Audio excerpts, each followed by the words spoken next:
What's up, world? This is your boy Tommy Malv, and I just came in because I wanted to speak because I'm getting a plethora of annoying things that are surrounding around my Lamar Jackson video, and because I did not have a full time to actually do it yesterday and actually explain why I thought what I thought and why I felt the way I felt, because I was close on time, I didn't really get a chance to say, hey, this is why, this is this.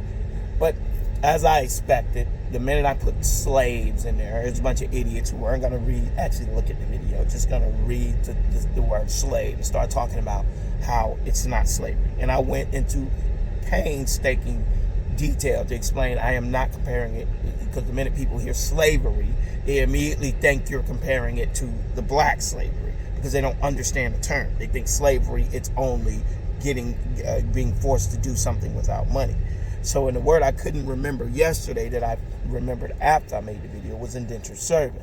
Now, a lot of them made the argument that it's not indentured servitude. Okay, it is indentured servitude.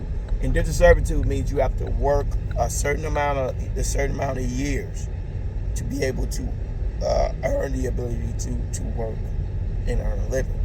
Meaning you have to work for free for a couple years, and then after you work free based on a signed agreement, then after that they start paying you, or you can go somewhere else to get paid. That is literally indentured servitude. That's what that is. Most contracts, when the person being sold is the service, it's an indentured servant contract. The contract is based on the indentured servant clause and contracts that were made in the olden days. It's essentially saying I own you, and I own your talents until you fulfill your contract. Once you fulfill your contract, then I may be able to take the product of the fruit of your labor, but I can't take your ability to perform that labor. I can't take away your ability to do that. That is literally indentured servitude. So the word that I was trying to say yesterday that slipped me was indentured servant, which is just a slave. You're a slave until you get to the point where you can work for yourself or work for someone else, a different person, or the same person, and get paid for it. But these idiots, like I knew they would, came out of the woodwork and started saying, "Oh, well, that I wish I got paid $1 million to be a slave." Well, first of all, that's telling that a person would say that they would pay that $1 million would make them a slave to somebody. Just because someone pays you $1 million doesn't mean that they have a right, they have ownership over you. Okay, the fact that you can't go to somewhere else and they get to dictate your worth, you don't get to go out in a free markets country, in a capitalistic country, and go out and get the best for your talents, meaning the market decides what your talents are worth. No, the NFL is set up so that is not the case. You got a bunch of capitalists who are taking the ability for other people to have a free market, right? These people make their money off free markets and then decide to make a league that thrives off taking away people's ability to be free market entrepreneurs, right? Lamar Jackson provided a service. He finished his contract out with the Ravens, but the owners have so screwed the players over when it comes to leverage that the players have no leverage. So once I finish my damn contract with you, meaning I worked my junk, you underpaid me because you set the rookie scale that made it so you didn't have to pay me anything at the beginning of my career. So now you screwed me over in that department because you basically made it so I didn't make a lot of money when I first got into the league. And Lamar Jackson was a 31st pick. So Lamar Jackson didn't make a lot of money. So the Ravens had already brutally underpaid him because at some point he had proved himself to be the most valuable commodity in the market. He was an MVP, most valuable player, meaning he was the most valuable commodity on the market. And you were underpaying him based on contracts that you signed when he was not worth that. Right? You signed a contract that made it so you can underpay a person because your contracts were set for years. Right? Now the guy does that. He fulfills his side of the deal, his contract. And now he's saying, based on the market value, I deserve X amount of dollars. Now the NFL is taking that truth and they're saying, you know what? We are losing these guys that we've refused to pay. We've criminally underpaid majority of their career. And now we don't really want to lose them for nothing. So they're saying, even though you fulfilled your contract, they still own you, which is ridiculous. How in the hell can you still own me when I finished my contract? That's the purpose of me being a free agent. Meaning, if you wanted me, you should have signed me before my contract was up. Now my contract is up. You refuse to pay me what I want. There's a free market of people who will possibly pay me what I want. But instead, you're saying that you still have ownership over me because you want to place what's called a franchise tag on me, meaning I am owned by this franchise, even though they're not paying me. So in order for this franchise tag to work, I get absolutely no say-so in whether or not I want to stay with said team. I have to stay with this team. They are forcing me to stay with them. That is not an employee-employer relationship. The NFL is run like a slave auction. All their principles are run that way. And just because they pay indentured servants better than they paid slaves, doesn't make it not slavery, you moron. It's still slavery. It's just a different type of slavery. When you own someone, they are your slave. They are a slave to you. They're literally called owners. They own the team.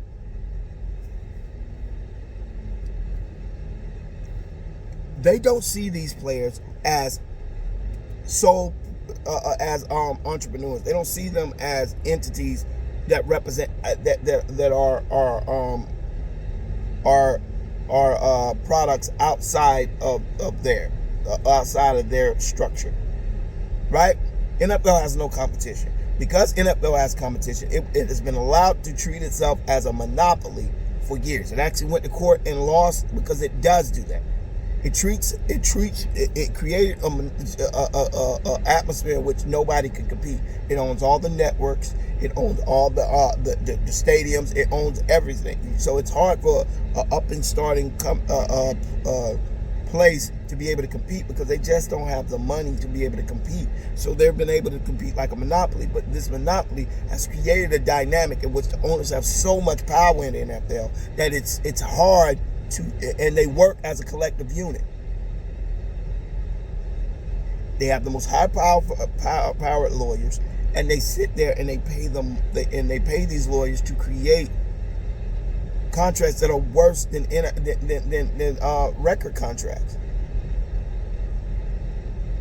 They own these guys' image, likeness, work, all this stuff to be able to do what they want when they want to do it. Criminally underpay the people for this product. They created something called a salary cap, a hard salary cap, in which they state, well, some owners don't have the money to be able to compete with other owners, so we're gonna make it so the players make less so that it's fair for the owners. Makes no sense. Tell me any other place that's like that. Oh, well, Microsoft can't compete. I mean,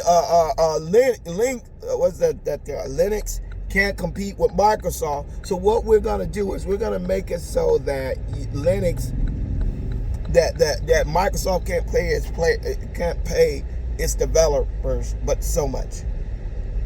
And the high companies and the low companies have to all pay they have to have a salary cap. So that, no, there's no shit like that in any other any other place in a free capital system. But in the NFL, they're allowed to do that. Because the owners don't have enough money. They say the players can't make that much money.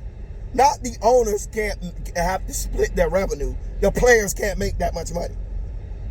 Well, couldn't you get the same effect by making it so the owners had to split all their money as a pot for the NFL and split it evenly? No, they didn't sign a contract that said that. They said a contract that says that we only have to play the players so much money. Because it'll be unfair for the smaller teams. It's not unfair if y'all give them the money. It's only unfair if y'all don't give them the money. But in y'all mind, y'all say, okay, well, we're not giving them our money, so let's take it from the people who are most likely to need it, who are more financially insecure, and might not even be in talking about a sport in which the average lifespan is 3 to 3.5 years. And your idea is to take the money from those people, the people risking the most. You're going to take it from them, not the owners who were billionaires when they bought the damn team. It's completely ridiculous. And the fact that dumbass fans are the main ones that are the first ones to run out and defend the team it's ridiculous. They are so stupid. And you'll sit there and this guy who is a piece of crap. There's no way around it. He's a piece of crap. He walks around all day with no knowledge about anything that is worth anything. He doesn't know football, but he loves it. He doesn't know anything about business, but he talks about it all the time. That's the first guy to run and call these guys, the players, pampered. Why? Because they're that piece of crap kid who gets mad at the student, not the teacher. Right? The teacher is giving out awards for things. Right? That student who never wins crap because he's a piece of crap and has no actual talent in anything actually sits around and says, well, why is that one always getting all the treats? Well, because we're not giving him the treats. His actions, what he achieves, that's the prize for it. What you achieve, there's no prize for it, so therefore you get nothing. I don't understand how this is confusing to you. We're not giving him this, he's earning it. You're not getting this because you didn't earn shit. You have no talent. You have nothing but that overweight, and you see them in your head. The minute you see the comic, you see them in your head. They're either really short, really fat, or both. And 9 out of 10, and it's not saying that just because someone's fat, they're bad. I'm saying that's that guy. That bitter, non-athletic, super not good at anything. Because there's a lot of guys who are fat who are extremely talented at a lot of different things. I'm just saying that guy specifically. And if not that, they're either extremely skinny and nerdy. And they just walk around all day trying to exude this alpha male, and all people see is a beta. You know that guy who throws curse words and words in sentences that don't need it because he thinks in his mind it makes him look tougher. The guy who tries to eat the biggest steak, the biggest car, these huge trucks, just overcompensating in every aspect of his life because in truth of the matter, he has a small penis and no actual talent or anything that's made anyone acknowledge his existence his entire life. Never been in a newspaper for anything, never done anything that's worthy of anybody's adoration. He's just there. His entire life, he's just there. Doesn't do anything. And then he gets to a certain age where he's bitter and starts, so in order to make him to be able to live with himself, he has to tell himself that pedestrian things are special and extraordinary things are pedestrian. and he lives his life that way. Oh, the person who's a real hero is the guy who does this. It's like, no, he's not a hero. He's a guy with a job that anybody can do. That guy convinces himself that everybody else is crazy, and he's the person that talent just goes, that just gets criminally underlooked and undervalued. It's like, no, you're not. Your talents aren't undervalued. You're just not worth. Your talents are just pedestrian. They're not special. You're not special. And so that person grows up, especially when you're dealing with when you have that minority racial aspect to it. When you got all these black guys who are this, that, and the third, and then you got these white guys who are not this. And these there's not just white guys. There's a lot of different other races who are racist towards black people and are jealous of black people. But when you got that type of mindset of people who are doing these things, I think in their mind the cones get screwed, and there becomes this little hatred of black people. And like I said, it's not just white guys. It's Asian guys. A lot of Asian guys hate black guys. Spanish guys, a lot, especially like Cubans.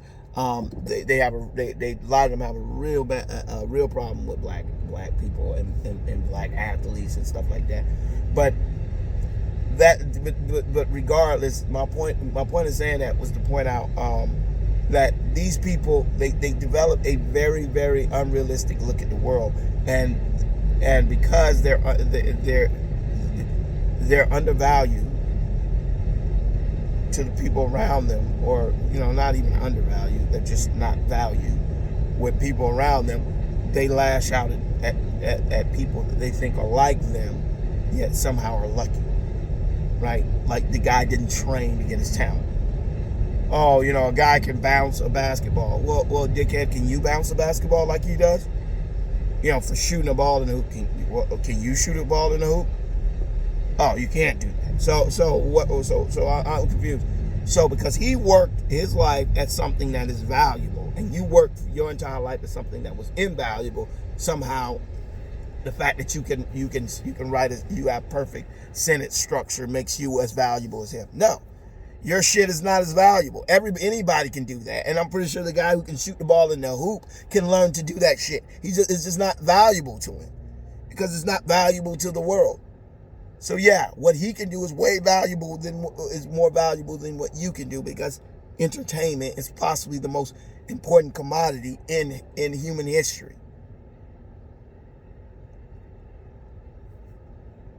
Ability to be told what to do is not a valuable commodity. Being able to do good in school, it's not really that hard to do. That's why 90% of the time you got like a bunch of people who can get straight A's, but you ain't got a bunch of people who can be an All-American. You got a bunch of people who can get into a good college. You ain't got a bunch of people. You ain't got 40, 50,000 guys who can be All-Americans, who can play Division I football, who can play in the NFL. No, that ain't happening. So yeah, his talent, he had to beat out people that are way more competition than you did, and his talent excelled, put him in a position to be able to do that. Your talent didn't. You weren't even good as far as a student goes. 90% of them, most of them were morons in school, and even more so, and the ones who weren't morons in school didn't do anything else. They came home, played video games, and at some point their parents made them get a part-time job. They never did anything. And then now they're looking back on their life, and instead of them just saying, I didn't work as hard as this person, they try to find a way to devalue what that person did. And that drives me crazy. It's like, dude, you're not Lamar Jackson. So stop comparing yourself to Lamar Jackson. You did not put yourself in a position in which you were the most valuable commodity in your market. He was. You are nobody. So sit up here saying that he's spoiled because he won't take $100 million less dollars than he deserves. Especially seeing as he's been criminally underpaid his entire time in the NFL.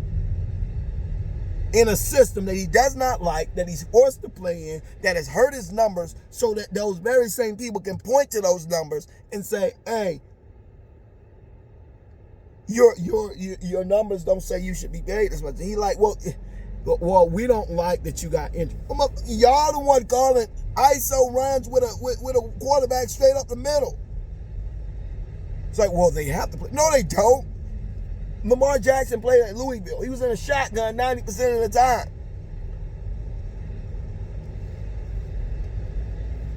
Lamar didn't run a pistol offense in college. He didn't run an option offense in college. He ran a pure drop back shotgun. It's the same offense that probably Petrino's been running for years. Lamar Jackson does not need to play the way he was playing. He threw for 3,800 yards, rushed for 1,500, and completed 75% of his balls. He can beat you from the pocket. It makes absolutely no sense to run that offense.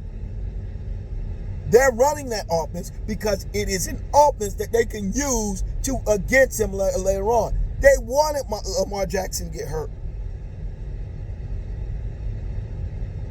It does not help them if Lamar Jackson did well.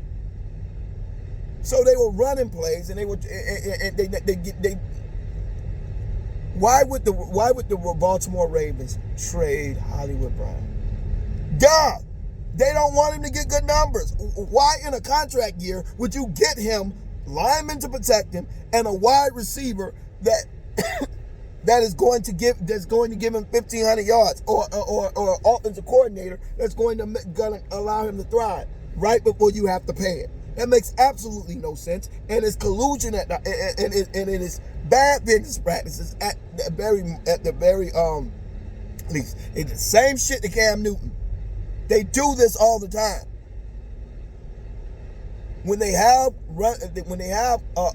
quarterbacks that is just like what they did. Michael, what's his name? Westbrook. I think his name Westbrook for the Eagles. When he initially came out, they really never had a running back like Westbrook. 1,000 yards, rushing 1,000. So it's even more. So if you could see him as a running back, he has 1,000 yards. But he's not on the high end of 1,000 yards. He was at like 1,036, and then receiving is like 1,036. So that cuts out to about 60 rushing yards a game. Not that impressive. I mean, it works out to about 70, 80 rushing yards a game. It's not, top running back money. And then he's receiving, so he's not an actual receiver. He kind of catches the ball out. We don't really know how to pay you. But you ran me in the offense the way that you ran me in the offense. So I'm clearly the top running back for your offense. So why are you acting like you can't understand my value? But that's what teams do. They know what they're doing. So when these players are saying, like, no, I don't want to be doing this. When Robert Griffin III said, no, I don't want to be running the ball and getting hurt, and then y'all going to use that against me later and say I'm injury prone. That's what they do. Everything in the NFL is set up to protect the owners.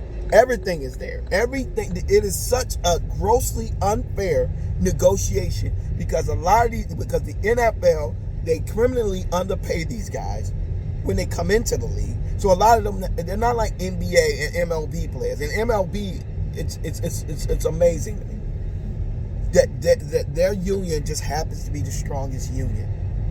Yeah, right. Their union is the strongest union because they're looking at as white guys looking at other white guys. The NFL union is not great because it's not the Tom Brady's, the Drew Brees, the Peyton Manning don't give a shit. Because they have their own meetings with the NFL, and the NFL sets up stuff that helps to purely the quarterback position and nobody else. And it's been like that for years. The NFL and the quarterbacks are seen as a separate entity from everybody else. And it's not because they're more valuable. That is a bullshit lie that the media perpetuates and the owner perpetuates so that they can work the faces of the league against the meat of the league. Right? A quarterback is only as good as the parts around him. If he has a good running back, he's gonna have open passing lanes. If you have a good wide receiver, he's going to have times when the passing lanes aren't open. He can just toss it up and they can go get it. If he has a tight end, it's a guy who can come across the middle and hurt the middle. He has a lineman, they can hold him. The lineman, they can block and keep him upright long enough for those receivers to get open. He has a defense. The defense can stop it so that his win-loss record can look good. The quarterback position is the most overrated position in the history of positions. Imagine a position in which your yards are you throwing it to someone else, them taking the hit, and them running for the yards. Them catching the ball while getting hit. Ball you threw. But you get the yards. Same yards they get. You throw them a 2-yard slant, they run for 70 yards, you get the 70 yards. Why? That wasn't a 70-yard pass. That was a 2-yard catch and a 70-yard run. So why isn't that considered different? Because they want to inflate the numbers of quarterbacks, because it's the predominant premier white position. It's the premier white position, and and all their stars that they put on the level of the black stars all around are generally the white quarterback. Right? Your Tom Brady's, your Joe Montana's. Those guys are the only ones that they get to put in the realm of the LeBron Jameses and the Michael Jordans and the black players in football. And respect and kudos to him, all due to Tom Brady. He's a great player. Deserves every bit of accolade he gets. Same thing when it goes to Joe Burrow and other people. But there are a lot of quarterbacks that are grossly overpaid because of the owners only seeing one player on the team as a player that is valuable. And that player is generally not black. And if they are black, they generally are undervalued.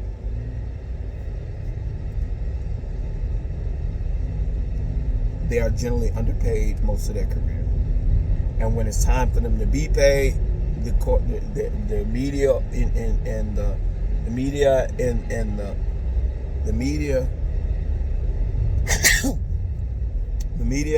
the NFL seem to work in concert to pitch narratives that make the black quarterback look bad. Ben Sean didn't want to pay him. Michael Vick didn't want to pay him. The media does this every time the black quarterback's contract comes up.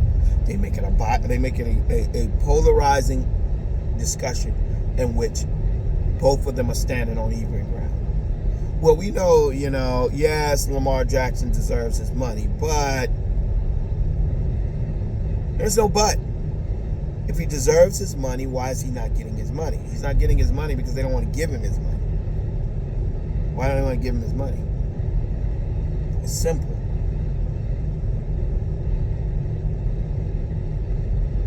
They don't want to give him his money because if they give him his money, one, it sets a precedent for a running quarterback.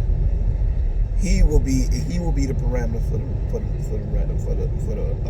the new wave of quarterback. The guy who runs for 1,000, like Justin Fields and Richardson that's coming out of Florida. All these guys. He's a new wave of quarterback. So we're gonna set the precedence by one. We're gonna start taking away the rights of the quarterback, right? The running quarterback, right? He's not gonna get the same protection in the pocket. He's not gonna get the same protection when he's on the run, when he slides, all this stuff. He's not gonna get any of those protections. That's for the white quarterback. That's for the white, statuesque, pocket passer. That's not for the black quarterback. He's as valuable as the rest of the running back or the wide receiver. It's fucking ridiculous. It's blatant racism, and 90% of the time you have to sit there and be polarized because dumbass fans don't want to ever hear anything that has anything to do with racism. So as they always do, rich white guys use lower class white guys to be cannon fodder for their stupidity. for their blatant racism. I don't think the average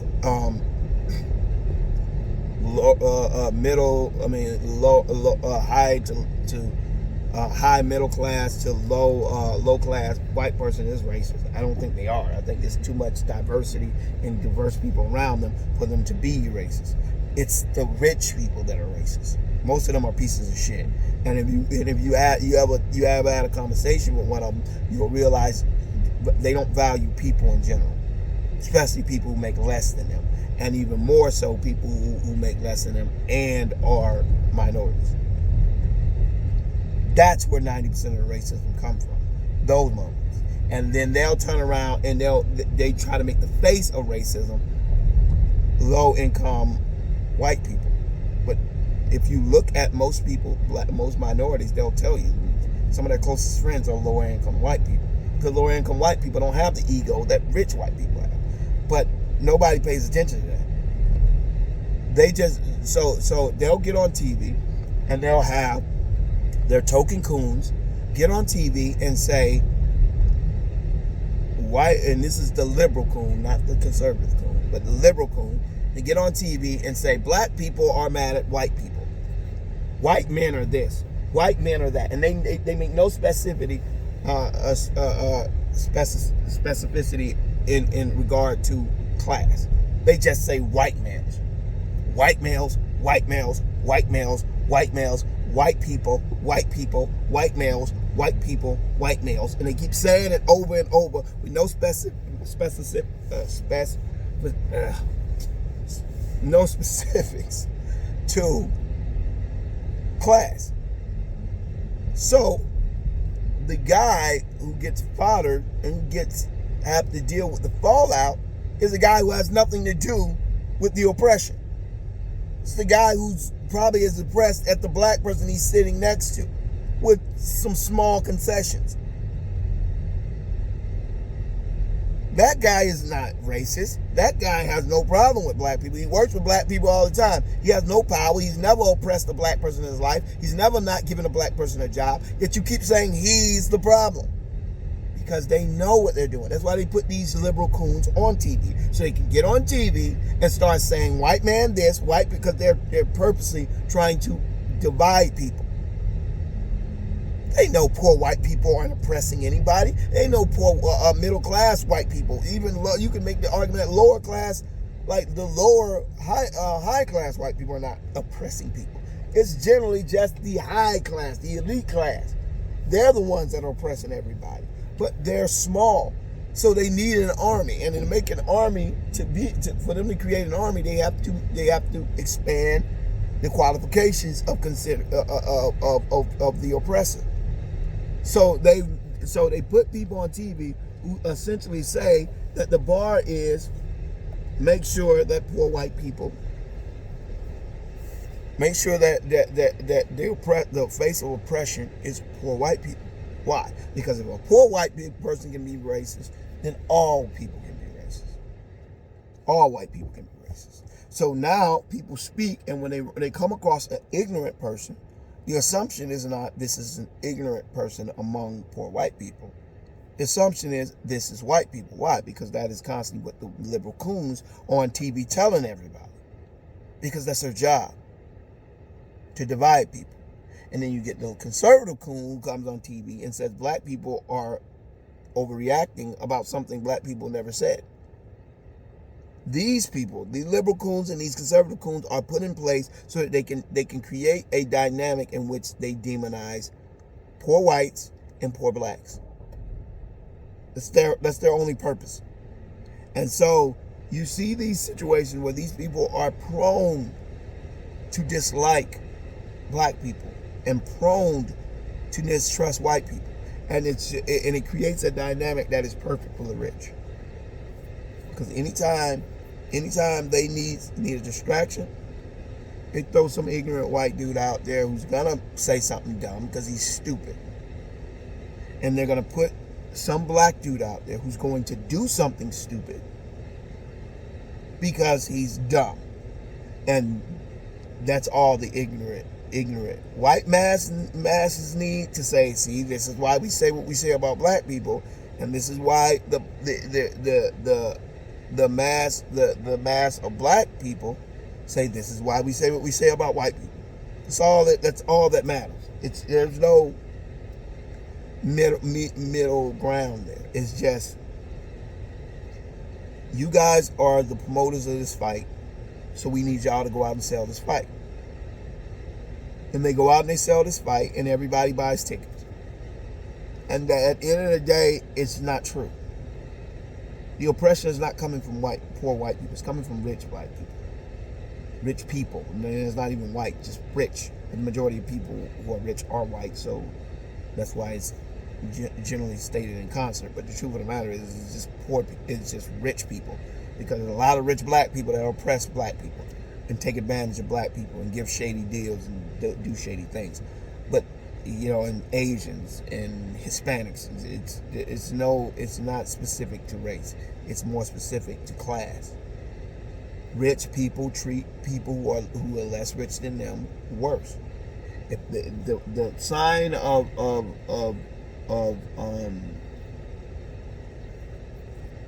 elitism is no longer, I don't think it ever was really associated with race. It was always associated with class. Right? If you're seen as a rich person, then people generally will give you the benefit of the doubt. If you're a black person in a suit, you're less likely to be you're less likely to be seen as black than if you're a black person who dresses in more of a casual urban manner. Why? Because the suit is associated with status. The other one is associated with poverty. So it's all connected. But these people don't understand that. So when they see a guy like Lamar Jackson, first thing they think is, oh, he's a privileged guy who came from the poor class and he should be happy he's making money. It's like, but you realize the person who's stealing the money from him never had to go through what he had to go through to get where he is. They're not the person putting their livelihood on the line every time they step on the field. So how are you mad at him? Why are you not mad at the owner? The owner is the one making the money. The owner is the one who came into this with the money. He's the one risking the least financially, and he's also the one risking the least physically. Why are you on his side? Because they're jealous of that guy. That's it. They're jealous of Lamar Jackson. Period. End of story. They're jealous of him. The owner, they already have bowed down that he's greater than they are. The athlete, they've done this mental gymnastics, try to convince themselves that he's nothing special. His talents are not somehow things that should be valued, while they're working as a dock worker, making no damn money, or as an entrepreneur where they're making a quarter of what he makes a year. Yet somehow, because they're somewhere in the ballpark of successful, they somehow are higher than Lamar Jackson. Well, all he does is play football. But all you do is go out and build and scout houses. What talent is that? Oh, I'm a doctor. So what happens? Somebody comes in, feeds you symptoms. You go look up the symptoms, figure out why the symptoms, what symptoms are connected to what illnesses. You're just looking at a damn book. So you're a glorified Google researcher. And then you get a prescribed based on other people's science. You look at it and say, okay, so this is how you're supposed to treat that. Where is the intelligence in that? Where's the talent in that? There is none.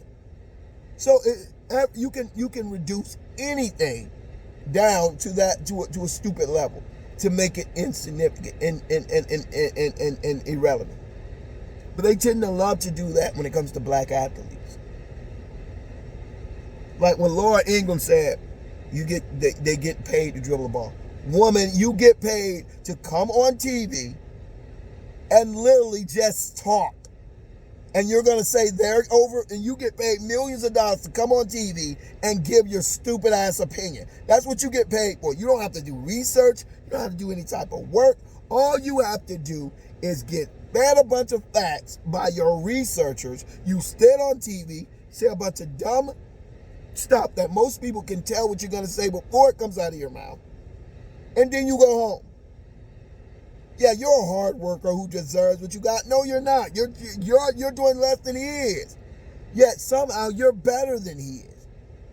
These journalists whose job it is to cover sports will demean the sports they cover. Your job is to watch a sport and talk about it. Yet their job is insignificant. And they're stupid. It blows your mind. Lawyers. Your job is to essentially be researchers. You just research things. You research things and you find things that it's like being in the 5th grade and you have to write a argumentative a paper using citations and citations and references to back up the statements you made, to support it. That's essentially what being a lawyer is. Equivalent to writing an argument or a research paper. You can break anything down to minimize any profession down to its basic level, without any respect to nuance and perception. No, it's deeper than that. Football is not just basketball is not just throwing a ball in a hoop. If you're dumb enough to believe that, then what the hell are all these people doing all this research for? Why are these guys doing all this training? All this scheming, plotting. You can break anything down to the basic level. I remember when Lamar Jackson first came in. There was a rumor going around that Lamar Jackson couldn't read. You can't run Lamar Jackson didn't call the plays in a huddle. The center called the plays in a huddle. Only to come and find out Lamar Jackson is one of the smartest people when it comes to understanding a myriad of things. He's extremely intelligent. But when you sit there and you talk to a person and they hear him talk, and I said then, Lamar Jackson does not come off as intelligent. You know why he doesn't come off intelligent? Because Lamar Jackson does not hide the way. Lamar Jackson doesn't speak the way he thinks people think he should speak. He just speaks. And however stuff comes out, he comes out. He's confident. He's comfortable in his own skin. He's comfortable with who he is. He does not feel the need to play into the stereotypical vision of what people think he should be. He has the dreads. He wears the huge gold chains. He does all these things. But he's entrepreneurialized. The man capitalized on his own thing. All these other guys are sitting around waiting on these companies to sign them. Lamar Jackson is fine financially because Lamar Jackson went out and he capitalized on his own name, image, and likeness. Sold it off his own website. Did all these things himself. The man is incredibly intuitive and smart. Yet coming into the league, the assumption was he was too dumb to learn a playbook. Yet if he's too dumb to learn a playbook, then how are football players dumb? If it doesn't take smarts to learn a play, they don't need to make sense. They just say things. And when you look at a guy like Lamar Jackson, it's infuriating to watch a guy live up to the penny, up to the second. He didn't even have a contract last year and went out there with no contract and no respect. No guarantee to his long-term future, and he played. Lamar Jackson went up there and broke it and hurt himself playing to fulfill his contract, he would have never made that money again. And he actually did hurt himself. And they didn't congratulate him for playing the first 12 games. They accused him of quitting on his team.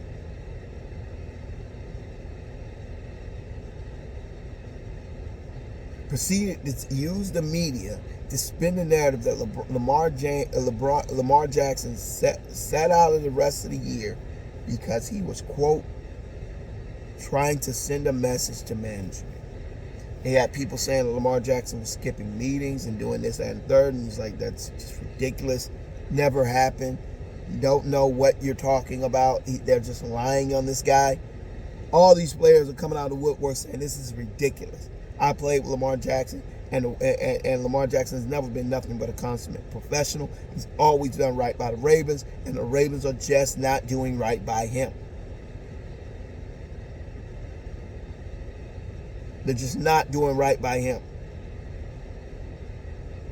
They have woefully underperformed as a management. They don't bring anybody in to help him. They've not brought him. There have been receivers on the market that was traded for second, third rounders that they refused to give up. All they care about is the defense. They don't get that man no lineman. They just let go another one of his linemen. They lost Orlando Brown. They lost Hollywood Brown. I mean, they every weapon they give the man. They got him Rashad Perriman. Rashad Perriman's good when he's playing, but he's 90% of the time hurt. They had an opportunity to draft a receiver higher, and they decided to go defense, and then get a receiver later on that was nowhere near the receiver that they could have got if they would have got him first. They do not care about Lamar Jackson, and they have treated Lamar Jackson like they care about Lamar Jackson. And so I don't give a crap. That's what rich people do. They don't care about poor people. They don't care about our struggles. They don't care about that. We're simply just tools to be used for them. We are the slave class to them. But what makes me mad is when you see people who come from the same type of circumstances, whether they be white, black, whatever, who come from those circumstances, who will go out of their way to defend rich people. It blows my mind. Why are you defending somebody who wouldn't piss on you if you were on fire? But all of these fans, especially middle-aged white guys, love defending rich white guys because somehow they have some camaraderie with the guy because they're white. That man wouldn't piss on you if you was on fire. Are you retarded? He doesn't care about you. He doesn't care about you. You and him are not brothers. Y'all don't share anything in common in his eyes. You're scum beneath the bottom of his feet to him. But somehow, the owners have realized the value of these ignorant people. So they plant stories that seed things that says, he's one of them, he's one of them, he's one of them. And that same guy who showed up to school to attack black people, not the people who passed the law that said segregation was fine. No, we're going to attack the people who earn the right to go. We're going to threaten to kill Hank Aaron if he beats Babe Ruth's record. These are the idiots we're talking about.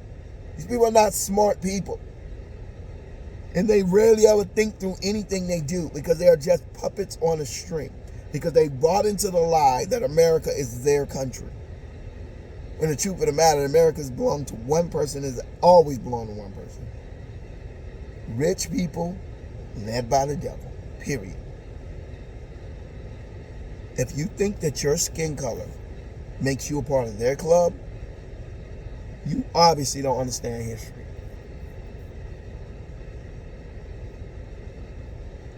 You're a part of the slave-serving class. You're nothing to them. You're not their brother. You don't give a shit about America. The only thing they care about America is the fact that this is the place they can make the most amount of money. By taking advantage of idiots just like you. Period. People don't give a shit about you. They don't care about nothing you're saying or doing. They don't care if you fell over and died tomorrow. You are not important to them. And I think that's the biggest disconnect between poor black people and poor white people. Poor black people don't understand. Poor black people understand this country doesn't give a shit about them. The poor white people, or the middle class to lower class white people, seem to not understand that you are expendable. They don't care about your health. They don't care about whether or not you can feed your family. They don't care about how happy you are. They don't care about what you think. All they care about is whether or not they can use you. And the only thing they can use you for is to be cannon fodder for their misdeeds. So they'll do something messed up and then turn around and tell you that you're who the person is talking about. And then they'll put their liberal coon and their conservative coon out there to push that narrative. And you, yeah, this is the problem. People, it's not the fact that these millionaires are taking advantage of poor people. They're demonizing the white man. No, they're not demonizing the white man. You're missing the point. They're saying that these specific white people are taking advantage of not just them, but all of us. Yeah, but they keep saying that they're white. They're saying that they're white because they are white. The majority of them are white. But that is not the litmus test, being white. It's being rich and powerful. You obviously aren't the people they're talking about because you're neither of those things. You're not powerful and you're not rich. Why do you keep taking these things personal? But they're so brainwashed into believing that being white is the most valuable commodity they bring to the table. And they protect that with their life. And it's ridiculous. Being white gives you marginal advantages. That is true. But that's only against black people and some other minorities. But against other white people, it is useless. It means nothing. So why are you holding on to a commodity that will keep you in the same stagnant place for the rest of your life?